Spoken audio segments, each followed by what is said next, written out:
పైకి బీజేపీ తన గాంధీవ ధనస్సుకు బ్రహ్మాస్త్రాన్ని సంధించింది. హైదరాబాద్ ఎంపీ స్థానాన్ని ఎలాగైనా హస్తగతం చేసుకోవడానికి అలుపెరగని పోరాటం చేస్తున్న ఏకైక పార్టీ బీజేపీ. ఎప్పుడో ఒకసారి మాకు కూడా ఆ టైం వస్తుంది. ఇక ఆ తర్వాత మీకు టైం అనేదే ఉండదు. మీ కంచుకోటను బద్దలు కొట్టేదాకా బద్ధకం మా వద్దకు రావడానికి దడుచుకుంటుంది. జీత్కే లియే ఏ జంగ్ చెల్తే హీ రయేగా అంటూ ఈ స్థానాన్ని పెగిలించేందుకు ఈసారి కొంపెల్ల మాధవీలత గారిని బరిలో నిలిపింది బీజేపీ.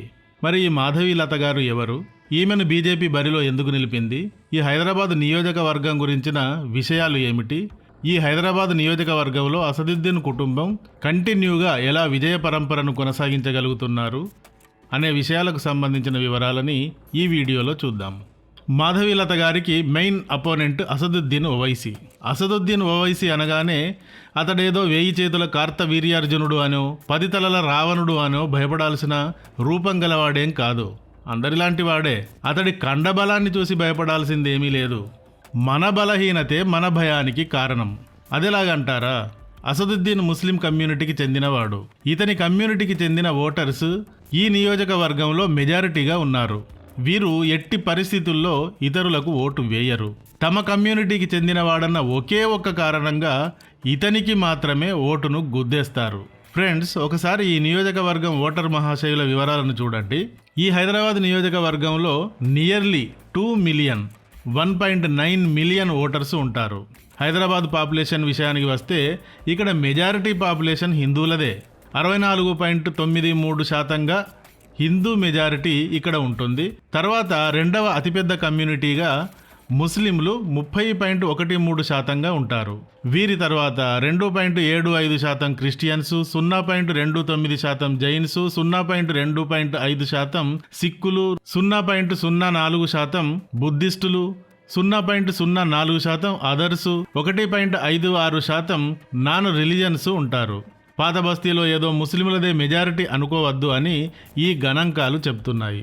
ఇక్కడ హిందూ పాపులేషనే మెజారిటీలో ఉంటుంది. కానీ 45 ఏళ్లుగా ఈ హైదరాబాద్ నియోజకవర్గ సామ్రాజ్యాన్ని మైనారిటీలకు చెందిన ఓవైసీ కుటుంబమే పాలిస్తోంది. ఒక రాజు, ఆ రాజు తర్వాత అతని కుమారుడు, ఆ కుమారుని తర్వాత అతని తమ్ముడు వంశానుగతంగా పాలకులుగా మారినట్టు ఇక్కడ ఓవైసీలు వంశ పారంపర్య పాలనను సాగిస్తున్నారు. 1984లో సుల్తాన్ సలావుద్దీన్ ఓవైసీ హైదరాబాద్కు ఎంపీ అవడంతో వీరి పాలన మొదలైంది. 1999 దాకా ఇతనే ఎంపీగా గెలుస్తూ వచ్చాడు. 1999 తర్వాత ఇతని పెద్ద కొడుకు అసదుద్దీన్ ఓవైసీ ఈ సీటుని వరుసగా దక్కించుకుంటూ 6 సార్లు గెలిచి డబుల్ హ్యాట్రిక్ కొట్టాడు. 2004, 2009, 2014 ఎంపీ ఎలక్షన్స్లో వరుసగా గెలుస్తూ వస్తున్నాడు. 2019లో కూడా ఇతనే గెలిచి ప్రస్తుత హైదరాబాద్ ఎంపీగా కొనసాగుతున్నాడు. అంటే ఇతనే ఇప్పుడు సిట్టింగ్ ఎంపీ అన్నమాట. అయితే ఇంత సుదీర్ఘకాలం ఒకే కుటుంబం గెలుస్తూ వస్తుంది అంటే వీరు అంత అద్భుతమైన పాలనని అక్కడ అందించారా? ప్రజల అవసరాలను అంతగా పరిష్కరించారా? ఏమిటి ఈ గొప్ప? ఎందుకు గెలుస్తున్నారు అంటే గొప్ప లేదు, గోదావరి ఇసుక దిబ్బా లేదు, మీరు భాయి మేము భాయి అని వారి కమ్యూనిటీ ప్రజలు వారికి మాత్రమే ఓటు వేస్తున్నారు. మిగతా భారతదేశం అంతా వికసిత భారతం వైపుకు పరిగెడుతూ ఉంటే విశాలమైన రోడ్లు, యూనివర్సిటీలు, స్వచ్ఛ భారత్, ఆర్థికాభివృద్ధిని వేటాడుతూ వెళుతూ ఉంటే ఈ హైదరాబాద్ నియోజకవర్గం మాత్రం స్లమ్ పాలిటిక్స్, గల్లీ పాలిటిక్స్, రిలీజియన్ పాలిటిక్స్ మాత్రమే ప్లే చేస్తూ ఈ దుర్గంధాన్నే పీలుస్తూ మేము మా మతం నాయకుడు అని స్వతంత్రానికి ముందుగాలిని మాత్రమే పీలుస్తూ ఉండిపోయింది. ఈ విషయంగా ఎవరికైనా డౌట్ ఉంటే ఒకసారి మైకు పుచ్చుకుని హైదరాబాద్ నియోజకవర్గం అంతా తిరుగుతూ అక్కడి రోడ్లు, ఇల్లు, పరిశుభ్రత, అభివృద్ధిని గమనిస్తూ అక్కడి ప్రజలను క్వశ్చన్ చేయండి, తెలుస్తుంది. తమ వాడని ఓటు వేసి గెలిపించిన వారే ఈ విషయాలను గురించి అడిగితే ముఖం విరుచుకుంటారు. ఓవైసీల పాలనకు 50-50 అన్న రేటింగును ఇస్తారు. హైదరాబాద్ నియోజకవర్గానికి బయటి దేశం మోడీజీ పాలనలో అభివృద్ధిని సాధిస్తోంది అని వారే అంటారు. కానీ ఓటును మాత్రం వేయరు. ఇక్కడ వీరి ఓటును వీరి మతము, మదర్సాలు, మసీదులు మాత్రమే శాసిస్తాయి. మరి హిందువులదే మెజారిటీ పాపులేషన్ అంటున్నారు కదా, బీజేపీ ఎందుకు ఆ కోటలో పాగా వేయలేకపోతుంది అంటే అవును, 2011 నాటి లెక్కల ప్రకారం ఇక్కడ 64.93% హిందువులు, 30.13% ముస్లింలు ఉంటారు. తర్వాత 1.5%తో మిగతా వారంతా ఉంటారు. కానీ మనందరికీ తెలిసిన విషయమే కదా, ఓటింగ్ నాడు ముస్లిం ఓటు ప్రాణం పోయినా చీలదు. వారు వారి మతానికి చెందిన వారికి మాత్రమే ఓటు వేస్తారు. మన హిందువుల ఓటు మాత్రం 100 రకాలుగా చీలిపోతుంది. ఎంఐఎం, బీజేపీ, కాంగ్రెస్, బీఆర్ఎస్ ఇంకా ఇతర చిన్నా చితక పార్టీలు, ఇండిపెండెంట్ల మధ్య ఇలా ఓట్లు చీలిపోతాయి. పోతే చాలాసార్లు ఒకసారి కాంగ్రెస్, ఇంకోసారి బీఆర్ఎస్లు ఎంఐఎంతో పొత్తులు పెట్టుకుని హిందువుల ఓట్లు కూడా ఎంఐఎంకు షేర్ అయ్యేలా చేస్తాయి. సో ఓవైసీలు ఇక్కడ ఈ కారణంగా 45 ఏళ్లుగా గెలుస్తూనే వస్తున్నారు. అయితే వీరికి గట్టి పోటీని ప్రతిసారి ఇస్తున్నది మాత్రం బీజేపీయే. ప్రతిసారి బీజేపీ ఇక్కడ 3వ లేదా 2వ స్థానంలో ఉంటూ వస్తోంది. 1991లో మాత్రం బీజేపీకి చెందిన బద్దం బాలరెడ్డి గారు సుల్తాన్ సలావుద్దీన్ ఓవైసీకి వణుకు పుట్టించారు. 42.17 ఓటు శాతంతో 4,15,299 ఓట్లను ఇక్కడ సాధించారు. సలావుద్దీన్కి ఈసారి మెజారిటీ భారీగా తగ్గిపోయి 4,54,823 ఓట్లకు మాత్రమే పరిమితమయ్యాడు. తర్వాత 1996 ఎలక్షన్స్లో 2,47,772 ఓట్లను సాధించిన ఎం వెంకయ్య నాయుడు గారు కూడా సుల్తాన్ సలావుద్దీన్ ఓవైసీని హడలెత్తించారు. అయితే ఈసారి ఈ నియోజకవర్గం నుండి అత్యధికంగా 53 మంది పోటీ చేశారు. ఓటు శాతం భారీగా చీలిపోయింది. తర్వాత 1998లో జరిగిన ఎంపీ ఎలక్షన్స్లో తిరిగి బద్దం బాలరెడ్డి గారు 4,14,173 ఓట్లను సాధించి సుల్తాన్ సలావుద్దీన్తో చివరిదాకా నువ్వా నేనా అన్నట్టుగా పోటీని ఇచ్చారు.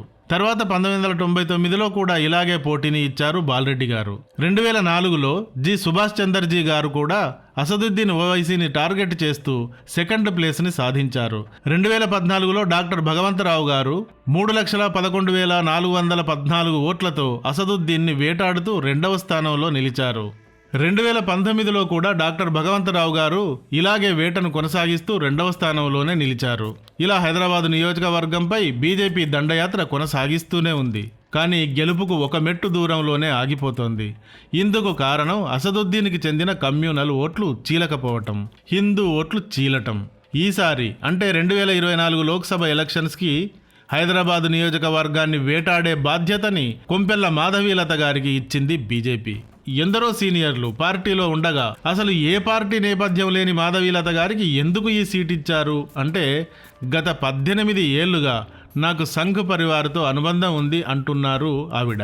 మాధవీలత గారి లైఫ్ హిస్టరీ చాలా ప్రత్యేకంగా ఉంటుంది. ఒకసారి ఆమె బయోగ్రఫీ చూడండి. మాధవీలత గారు హైదరాబాద్ యాకుత్పురా నియోజకవర్గం సంతోష్ నగర్లోనే పుట్టి పెరిగారు. ఈ విధంగా ఈమె హైదరాబాద్ నియోజకవర్గానికి లోకల్. 7 నెలల వయసులో ఈమెను పోలియో అటాక్ చేసింది. ఈమె వీల్ చైర్కే పరిమితం కావాల్సి వచ్చింది. కానీ పోలియోతో ఈమె దృఢ విశ్వాసంతో పోరాడారు. తర్వాత BA చదివారు. ఆ తర్వాత పొలిటికల్ సైన్స్లో PG చేశారు. హైదరాబాద్ స్టేట్ బ్యాంకులో ఉద్యోగాన్ని సాధించారు. అక్కడితో ఆగలేదు. తన పోలియోని వేటాడుతూ నేషనల్ పారా ఒలింపిక్ స్విమ్మింగ్లో పార్టిసిపేట్ చేసి 3 బంగారు పతకాలు సాధించారు. తర్వాత ఈమె స్వయంగా 2014లో wheelchair basketball federation of ఇండియాను స్థాపించారు. ఎస్ వి టూ కెన్ అన్న క్యాంపెయిన్ని ప్రారంభించి చాలామంది వికలాంగులని స్పోర్ట్స్లోకి తెచ్చి చాలా గుర్తింపును పొందారు. ఈ విషయంగా అంటే వికలాంగులను క్రీడల్లోకి తెచ్చిన విధంగా ప్రోత్సహించినందుకు బిల్డ్ టఫ్ అవార్డును కూడా సాధించారు. ఒక వికలాంగురాలై ఉండి స్పోర్ట్స్లో బంగారు పతకాలను సాధించడం అనేది చాలా గొప్ప విజయం. వేటాడడం, అలుపెరగక పోరాడటం, గెలవటం అనేది ఆమెకు బాగా తెలుసు అని దీనివల్ల అర్థమవుతుంది. ఓటమి ఎరగని అసదుద్దీన్ని టార్గెట్ చేస్తూ అలుపెరగని పోరాటగాథ ఉన్న మాధవీలత గారిని బీజేపీ ఇందుకే ఎంపిక చేసింది. ఇంతేకాదు మాధవీలత గారు విరించి హాస్పిటల్ చైర్పర్సన్. డబ్బుకు కరువే లేదు. స్పోర్ట్స్లో మాత్రమే కాకుండా ఆమె ప్రొఫెషనల్ భరతనాట్య నృత్య కళాకారిణి. ఇప్పటి వరకు 100 కంటే ఎక్కువ ప్రదర్శనలు ఇచ్చారు. ఇంతేకాదు ఆమె ఒక NCC క్యాడెట్. మాధవీలత గారి భర్త పేరు కొంపెల్ల విశ్వనాథ్. ఈయన Virinchi and emeritus founder and chairman. అనాథ శరణాలయాలకు విరాళాలు ఇవ్వడం ఈమెకు అలవాటు. లోపాముద్ర అను చారిటబుల్ సంస్థను ఏర్పాటు చేశారు. లతామా ఫౌండేషన్ పేరుతో సేవా కార్యక్రమాలు నిర్వహిస్తున్నారు.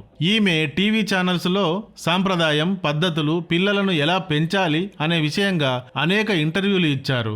ఇంకా నగరంలో భారీ ఎత్తున పూజలు, యజ్ఞాలు నిర్వహించడం చేశారు. వీటి వల్ల నగరంలో కొంపెల్ల మాధవీలత అన్న పేరు బాగా ప్రచారంలోకి వచ్చింది. మాధవీలత అనగానే గుర్తుపట్టేంతగా ఈ కార్యక్రమాలు, టీవీ షోలు ఉపయోగపడుతున్నాయి. ఇక బీజేపీ అంగవైకల్యం ఉన్న ఈమె పోరాడిన తీరును, నాయకత్వ లక్షణాలను గుర్తించి ఆమెకే టికెట్ను ఇచ్చింది. ఇక టికెట్ ఇచ్చిన తర్వాత మాధవీలత గారు సోషల్ మీడియాలో సంచలనాత్మకంగా మాట్లాడుతూ వైరల్ అవుతున్నారు. అసద్ బాయ్, నేనొస్తున్నాను. చట్ట వ్యతిరేకమైన కార్యక్రమాలు ఇకపై కూడా కొనసాగిస్తే ఊరుకునేది లేదు. పాత బస్తీలో మైనారిటీలకు, హిందువులకు ఎవరికీ కూడా మీరు న్యాయం చేయడం లేదు. ఎంతో మంది యువకులను అన్యాయంగా జైలు పాలు చేశారు. ఈసారి హైదరాబాద్లో మార్పు తథ్యం. ప్రజలు మార్పు కోరుకుంటున్నారు. 40 ఏళ్ల తర్వాత హైదరాబాద్ మార్పును కోరుకుంటోంది. అసదుద్దీన్, ఈసారి ప్రజలు నిన్ను ఇంటికి పంపించడం ఖాయం. నేను విజయం సాధించడం తథ్యం అంటూ అసదుద్దీన్కి సవాల్ని విసిరారు మాధవీలత గారు. హైదరాబాద్, సికింద్రాబాద్ల నడుమ పాత బస్తీతో కూడిన హైదరాబాద్ నియోజకవర్గం పాతాళ లోకపు నిషాద నిలయంగా వర్ధిల్లుతోంది. ఈ నిషాద నిలయాన్ని బద్దలు కొట్టడానికి బీజేపీ చరిత్ర పొడుగునా పోరాడుతోంది. ఈసారి తన పోరాటానికి మాధవీలత అను బ్రహ్మాస్త్రాన్ని చేర్చుకుంది. అయితే అక్కడ పోరాడుతున్నది ఒక క్యాండిడేట్తో కాదు, కేవలం ఒక మతంతో. ఆ మతం వారు తమ ఓటును నచ్చినా నచ్చకపోయినా, తమకు ఏ అభివృద్ధిని ఇవ్వకపోయినా, మురికి కాలువలనే ప్రసాదించినా వారు తమ కమ్యూనిటీ వారికే ఓటు వేస్తారు. ఇది జగమెరిగిన సత్యం. ఇక్కడ 8 లక్షల దొంగ ఓట్లు ఉన్నాయని గతంలో ఇక్కడ నుండి పోటీ చేసిన కాంగ్రెస్ అభ్యర్థి అంటున్నారు. ఒకవేళ ఇదే నిజమైతే ఈ విషయంగా హైదరాబాద్ పాత బస్తీలోకి వెళ్లి తవ్వి తీసేంత సీన్ ఇప్పటి వరకు పోలీసులకైతే లేదు. కాబట్టి ఈ విషయంగా నిజానిజాలు బయటకు రావడం కూడా కష్టమే. ఇదే నిజమైతే ఈ కోటను బద్దలు కొట్టడమూ కష్టమే.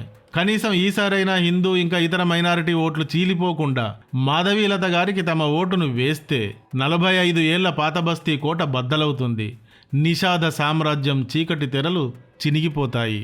ఇక మాధవీలత గారు ఈ ఘన విజయాన్ని సాధిస్తారా, లేక జైత్రయాత్రలో ఒక అంకంగా మిగిలిపోతారా?